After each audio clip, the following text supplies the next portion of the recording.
Hey YouTube, what's up? Hope everyone's well. It's a lovely sunny day here in sunny Bedfordshire. I shall be going out in a little while and making the most of it. In the meantime, before I do, I thought I had a notification. I thought let's have a quick look at a story that I saw that's come out from the Independent. I think Parliament did some sort of a live stream thing earlier, and apparently Chris Witty's announced that another COVID surge is inevitable. Chris Witty's warning MPs. Oh wait, I don't want to watch that. Go away. Anyway, okay, so yeah, he says here all the modelling suggests that there is going to be a further surge that will find the people who either have not been vaccinated or where the vaccine has not worked, says England's chief medical officer.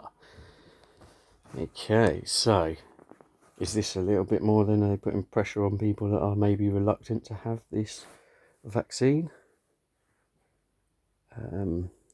Seems to be with what they're saying there, doesn't it?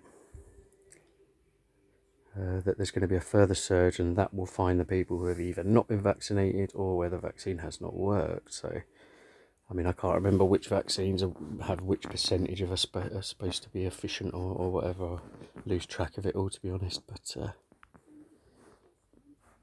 another surge in coronavirus cases is inevitable and could be recorded as soon as late summer.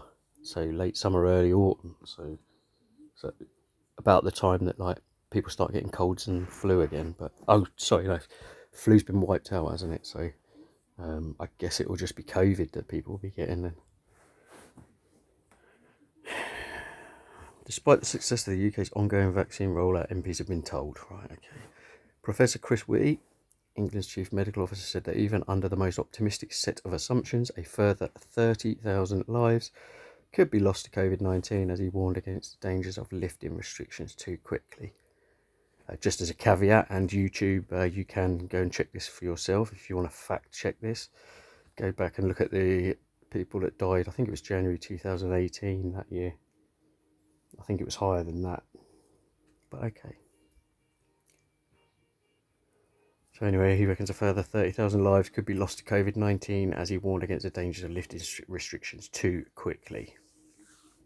So is this getting us ready then for delays to the planned opening that they've put out on Boris's roadmap? Anyway, he told the Science and Technology Committee that the modelling suggests that at some point we will get a surge in virus. This is because not everyone in the UK will have been vaccinated, as restrictions are eased, or won't have acquired full protection from the jabs, therefore allowing the virus to continue circulating among susceptible pockets of the population. We hope it doesn't happen soon. It might, for example, happen later in the summer if we open up gradually, or because of the seasonal effect, it might happen over the next autumn and winter, Professor Witty said.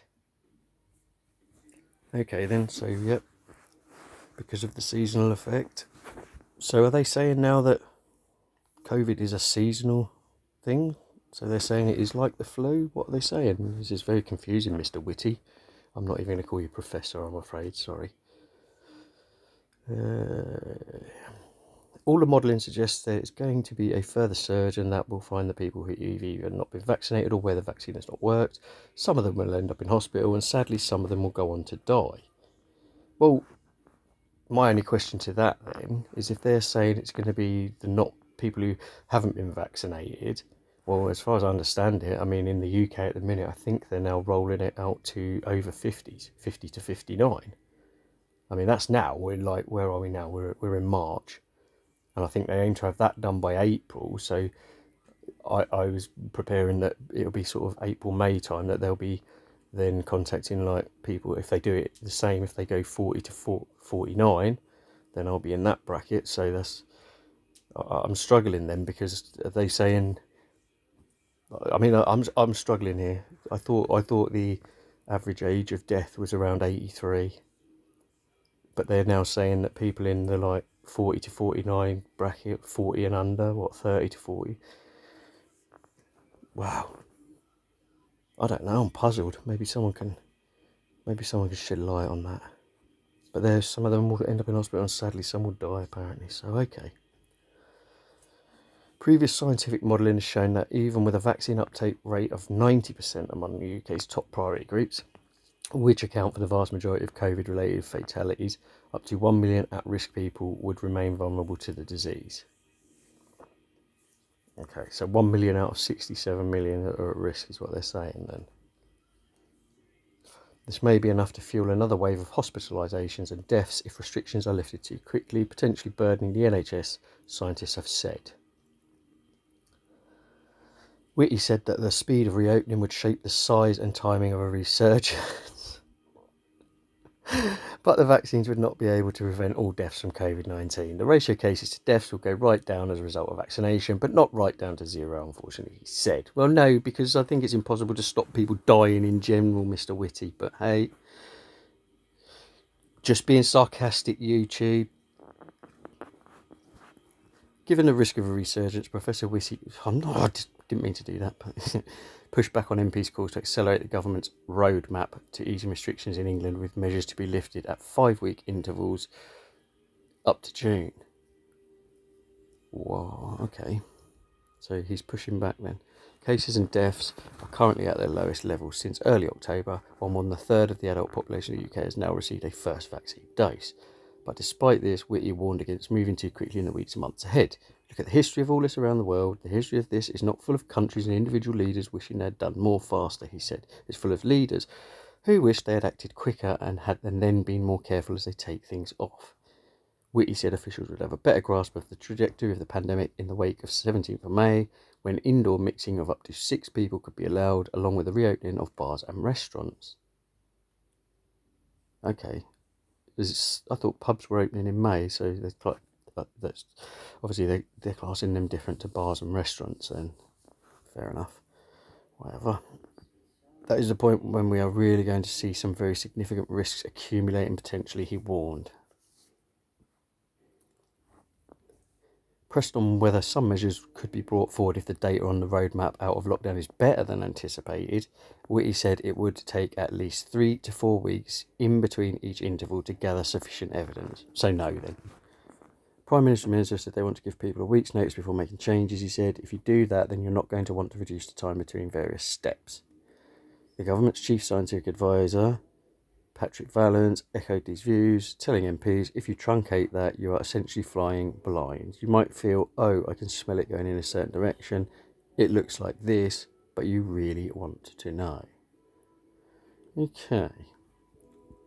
So what I'm getting from this then, we've heard from people like Desmond Swayne and Charles Walker, and I'm trying to think, they're the two that come to my mind that have spoken out against certain things. And have asked, I guess perhaps they're pushing for a speedier way out of the restrictions, but Witty and Vallance have basically come out and smacked them down and said no, we can't risk it, is what they're saying.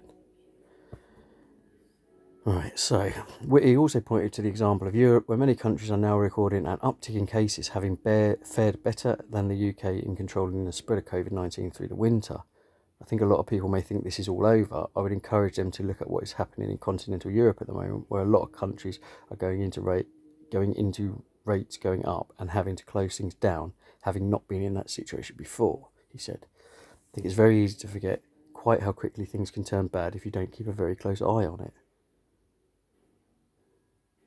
Okay, that's it.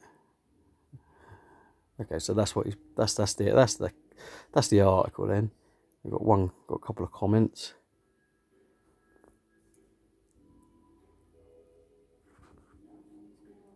Don't know about these comments. Who knows what people are saying? Oh dear.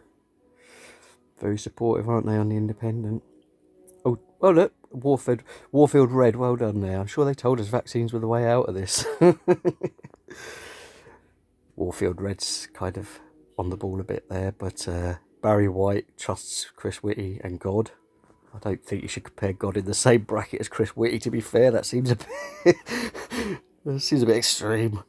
But obviously targeting Boris, and yes, well, I can't defend Boris and his band of goons and all the friends of theirs that have done well out of PPE and stuff. But I think he should perhaps look into Chris Wityy and, you know, Patrick Vallance. Doesn't he have shares in a certain company somewhere? And anyway. So this one, the USA has managed to get 60 million vaccinated already since Biden took office. Okay, well, we've done 20 million. Who's this? Tabbers. Okay, well, we've done over 20 million. I think we've done a third of our population. I'm thinking 60 million. What's America's? About 345. So you've done, so they've done about a fifth. So they've not done as good. They've not done very well, have they then? If they've only done a fifth, and you're saying that they've done that. The UK's near the bottom of the pile in doses, both doses. Okay. But they're using COVID to hide the Brexit catastrophe. Okay. Well, anyway, so that's the article. So, well, I guess we know what it means, don't we? So, looks like a bleak winter ahead. Then, sorry to have to say. Anyway, if you've managed to listen to me rambling away and you've made it to the end of the video, thanks for watching and peace out.